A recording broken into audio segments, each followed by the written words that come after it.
Did you know that we're using more resources than the Earth can provide? In fact, humanity is currently living as if we had 1.7 Earths. Every year, we're depleting resources faster than they can regenerate. Imagine that! If we continue this way, we could run out of vital resources in just a few decades. This video will dive deep into the question, do we fit on our planet? We'll look at the real impact of our everyday choices, what we eat, how we travel, and even the products we buy.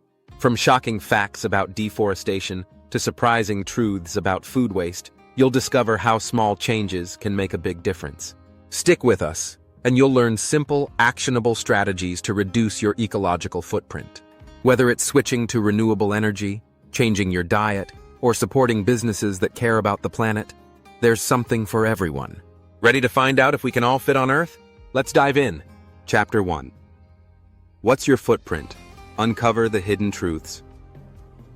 Did you know that the average person in the United States has an ecological footprint of 8.1 global hectares? That's over 4 times the world's average. An ecological footprint is a measure of how much land and resources you need to support your lifestyle. It includes everything from the food you eat to the clothes you wear, even the energy you consume. Simply put, it's the amount of Earth it takes to sustain you. A recent study showed that humans are using 1.7 Earth's worth of resources each year. Yes, that means we are overshooting the Earth's natural resources. Every year, we're borrowing from future generations by depleting resources faster than they can regenerate. Start by calculating your own footprint. There are free online tools like the Global Footprint Network's calculator that can help. You might be surprised by the results. For example, eating a diet rich in meat significantly increases your ecological footprint.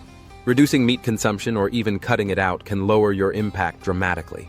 What if every household switched to more sustainable habits? Research shows that if all households in the US used energy-efficient appliances, we could reduce the collective carbon footprint by over 100 million tons per year. Imagine the collective change. Another key strategy is reducing waste. The average person throws away 4.4 pounds of trash every day. Simple actions like using reusable bags and composting can significantly reduce the amount of waste that ends up in landfills. The less waste you produce, the less the environment is burdened. Understanding your footprint is the first step in making smarter, more sustainable choices. It's all about taking small, manageable steps, like turning off lights when you leave a room or choosing public transport over driving. These may seem like small changes, but they have a big impact over time. As the saying goes, the journey of 1,000 miles begins with a single step. Chapter 2. Green Gold, the surprising power of renewable energy. Did you know that solar power is the cheapest form of electricity in history? In 2020, the cost of solar energy dropped by 89% in just a decade. This makes it not only the eco-friendly choice, but also the economic one. Investing in renewable energy doesn't just save the planet, it saves you money. Solar power isn't the only option. Wind energy has also become a game changer.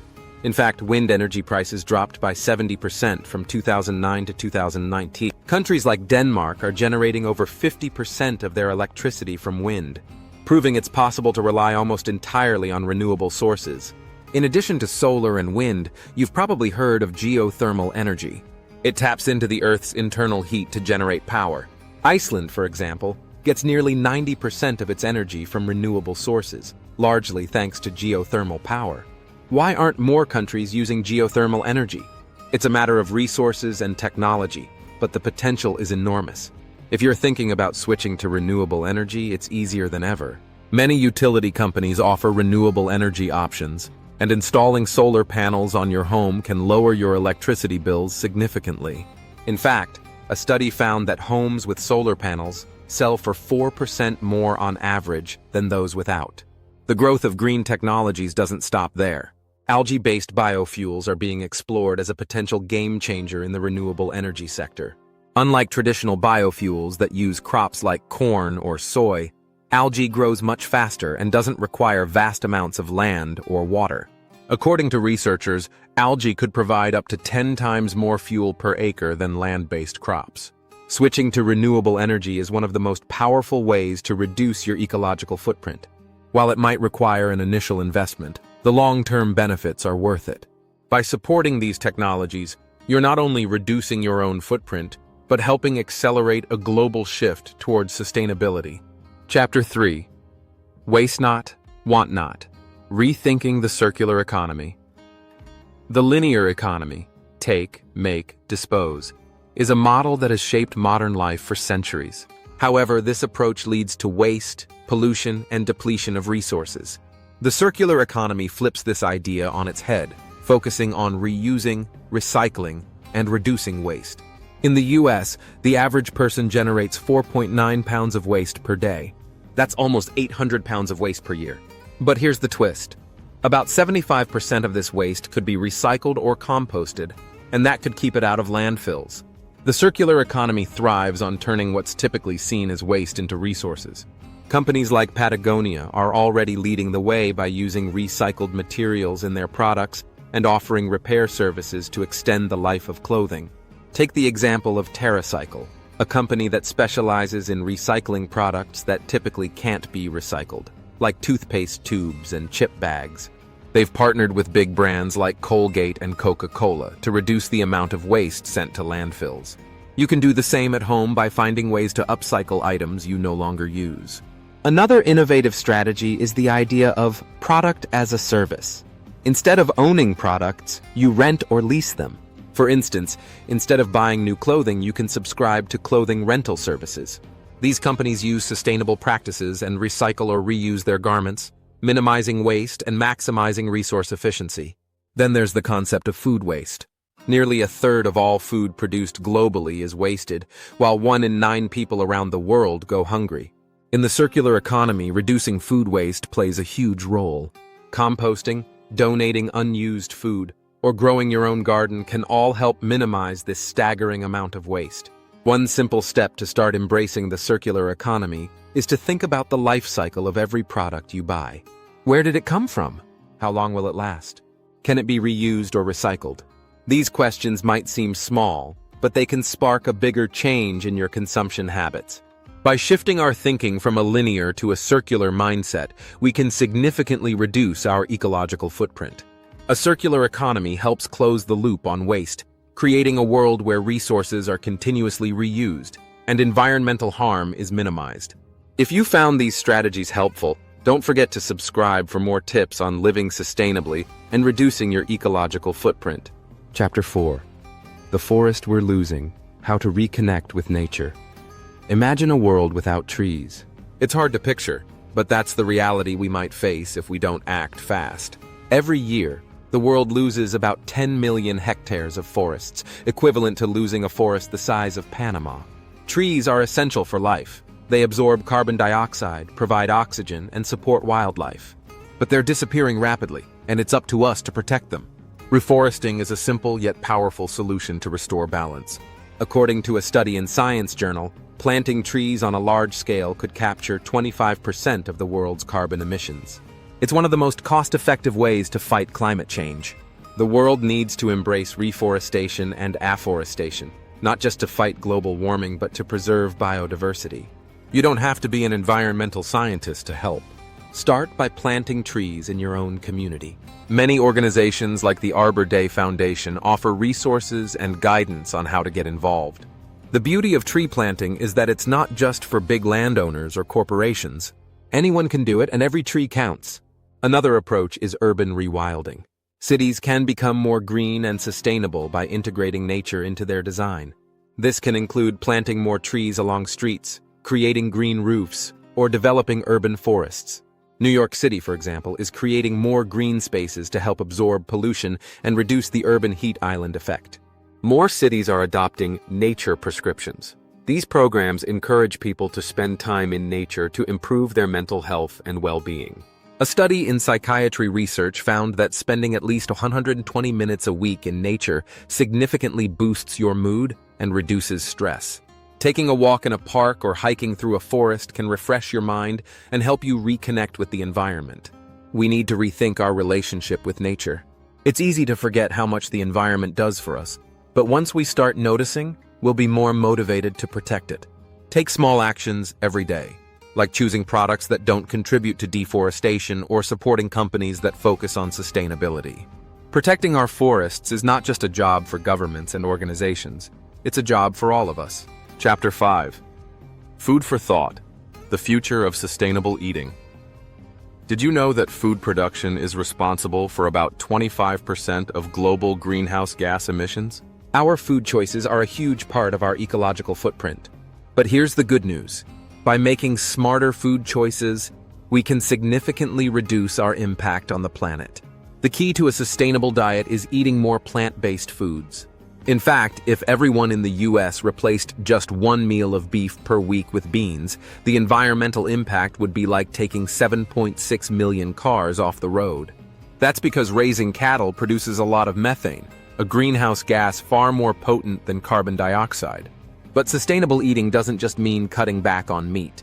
It's about choosing local, organic, and seasonal foods. The average food item travels over 1,500 miles to get to your plate. Eating locally not only reduces the carbon footprint of your meals, but also supports local farmers and economies. Regenerative agriculture is another game-changing trend. Unlike traditional farming, which depletes the soil, regenerative practices focus on replenishing it. They use techniques like crop rotation, composting, and cover cropping to improve soil health, store carbon, and increase biodiversity. Regenerative farming could help sequester 322 billion tons of carbon, about 10 times more than is currently in the atmosphere. Don't forget the impact of food waste. Globally, 1.3 billion tons of food is wasted every year. That's nearly 1/3 of all food produced. Reducing food waste is as easy as planning your meals, storing food properly, and composting leftovers. By doing so, you'll save money, help the environment, and reduce methane emissions from landfills. Another solution gaining popularity is lab-grown meat. While it may sound futuristic, lab-grown meat has already been produced in the lab and is much more sustainable than traditional meat. Producing lab-grown meat requires up to 96% less land, 99% less water, and creates up to 90% fewer greenhouse gases. It's still a long way from mass production, but it's a glimpse into a future where food production doesn't harm the planet. Sustainable eating isn't just about the individual, it's about changing the entire food system. Supporting policies that promote sustainable agriculture, reducing food waste, and encouraging plant-based diets are key steps to creating a healthier planet. You can make a difference with every meal. If you found these tips helpful, don't forget to subscribe for more on how to eat sustainably and reduce your impact on the planet. Chapter 6. Beyond the Greenwashing. Real Solutions, not just buzzwords. Have you ever noticed a product that claims to be eco-friendly or green, but leaves you wondering if it's really making a difference? That's the world of greenwashing, a marketing tactic where companies use misleading claims to appear more sustainable than they are. It's a problem that confuses consumers and slows down real progress. In fact, a 2020 study found that 59% of consumers believe companies' sustainability claims are often misleading. So how can you tell the difference between real eco-friendly practices and greenwashing? Start by researching the company's certifications. Look for labels like Fair Trade, USDA Organic, or B Corp, which signify that a company meets specific sustainability standards. Supporting companies that are genuinely committed to sustainability is one of the most powerful actions you can take. Patagonia is an excellent example. The company uses recycled materials in its clothing, has a robust take-back program for old gear, and donates 1% of sales to environmental causes. Companies like Patagonia are pushing the boundaries of what's possible in terms of sustainability and setting new standards for the industry. Another way to avoid greenwashing is by understanding the full life cycle of products. Companies that take responsibility for the entire life cycle of their products, from design to disposal, are much more likely to have a genuine commitment to sustainability. Look for brands that are transparent about their supply chains and production processes. You can also play an important role by advocating for stronger regulations and accountability. Greenwashing thrives in an environment with weak regulations. By pushing for more stringent environmental standards and demanding that companies live up to their claims, we can create a marketplace that rewards truly sustainable practices. Remember, small individual choices matter too. By supporting local businesses that prioritize sustainability, avoiding single-use plastics, and buying fewer, more durable products, you're voting with your wallet. Your choices send a message to companies about what you value. Real change happens when we hold ourselves and others accountable. By looking beyond the buzzwords and supporting businesses with genuine sustainability efforts, we can move toward a more eco-friendly future. It's time to stop being misled by marketing tricks and start supporting the true leaders of sustainability. If you found this video helpful, don't forget to subscribe to stay updated on more ways you can reduce your ecological footprint and make a real difference.